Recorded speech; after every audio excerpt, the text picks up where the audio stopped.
Hello, Isabel here today on Wednesday the 23rd of November. When I was deciding what to talk about, I had a few things going on in my mind, but in the end I did the usual and Googled to look for anything significant that occurred on this date in the past and discovered this is St. George's Day in Georgia. So I started gathering information about St. George. While I was doing this, I thought, why am I researching St. George when our own patron saint, St. Andrew's Day, is just next week? So, change of plan. Now, I know most of you will know all there is to know about St. Andrew, but I hope you might learn one or two things you don't know, as I did. Andrew was a Galilean fisherman and was the first of Jesus' disciples, followed shortly by his brother Peter, latterly known as Simon Peter. Andrew was crucified by the Romans on a neck-shaped cross at Patras in Greece, and hundreds of years later his remains were moved to Constantinople, now Istanbul of course, and then in the 13th century to Amalfi in southern Italy, where they are kept to this day.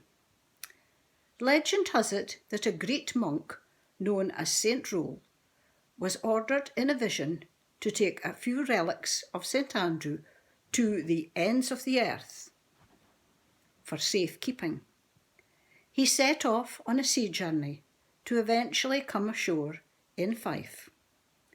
In 832 AD, St. Andrew is said to have appeared in a vision to a Pictish king the night before a battle against the Northumbrians in what is now known as the village of Athelstane Ford in East Lothian. I hope I've pronounced that correctly because I'd never heard of it before. On the day of the battle, a saltire, a neck-shaped cross, appeared in the sky above the battlefield, and the Picts were victorious.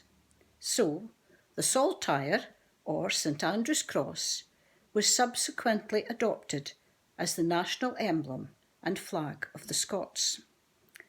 St. Andrew was first recognised as an official patron saint of Scotland in 1320 at the signing of the Declaration of Arbroath.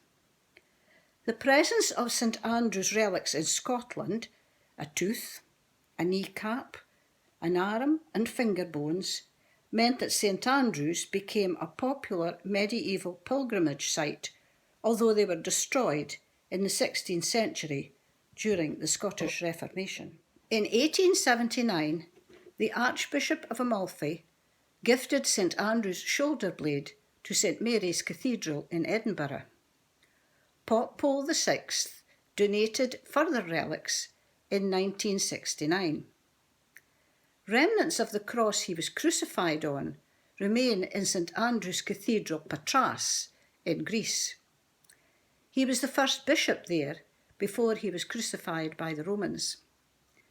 His patronage extends to fishmongers, gout, singers, sore throats, spinsters, maidens, old maids, and women wishing to become mothers.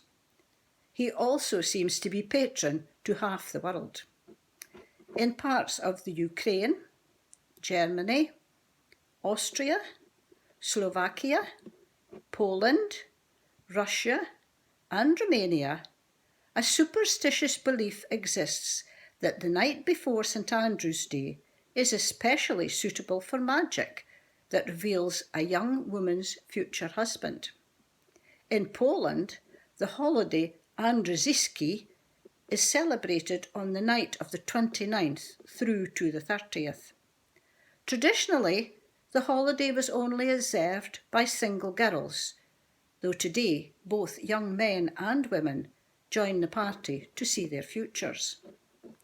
In Romania, it is customary for young women to put 41 grains of wheat beneath their pillow before going to sleep.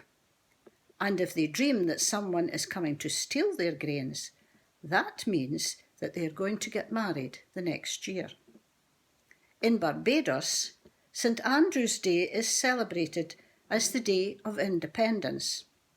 It is celebrated in a number of symbols, including the cross formation of Barbadian coat of arms and the former Order of Barbados.